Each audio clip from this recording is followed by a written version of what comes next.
Okay, my peeps, let's fake bake a candy corn chocolate bar. So I don't remember where I got this mold from, but I think you could find it on Amazon or even Temu. But anyway, I'm just taking candy corn, little fake candy corn and candy corn themed sprinkles, and I'm just putting it onto the big candy corn, the big chocolate bar. Guys, I want to apologize for my camera being off center. I must have hit it and moved it and didn't realize it when I was recording, and I apologize for that. But just sprinkle as much to fill in the candy, the chocolate bar section, and then you're gonna get you some brown chocolate. Clay. I'm a hot mess. Listen, if you want to make this dark color clay, so what you're gonna do is take your brown clay and add a little bit of black clay to it, and you will get a dark chocolate bar. Okay. So now you got to be careful when you press it down. You don't want to push the chocolate too much, because then you're gonna lose your candy into the clay. Okay, so just press it down softly and make sure you remove all the edges and straighten it out really good, and just take your time with it.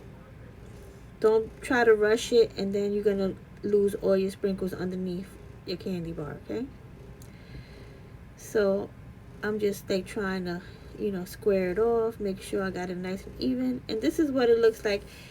I let this dry overnight because I needed it to be nice and firm, because I'm gonna wrap it. So this is just regular old aluminum foil from my kitchen,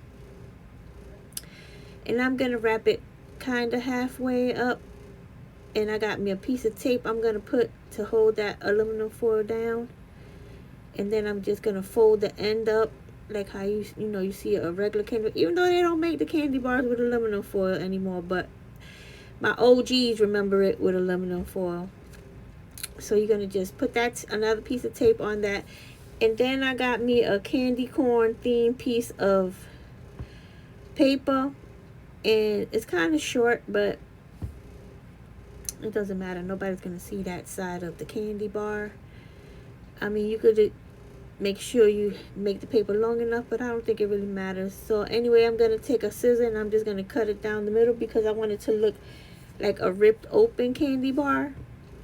And so I'm just gonna because I want the aluminum foil to show, and like I ripped the candy bar open to eat it and all that good stuff. And there you go. That's pretty easy. I made 2 of them. I used a different style of paper on the other one, but you don't have to wrap it. You could just leave it plain like that. Hope you make one. Talk to you soon.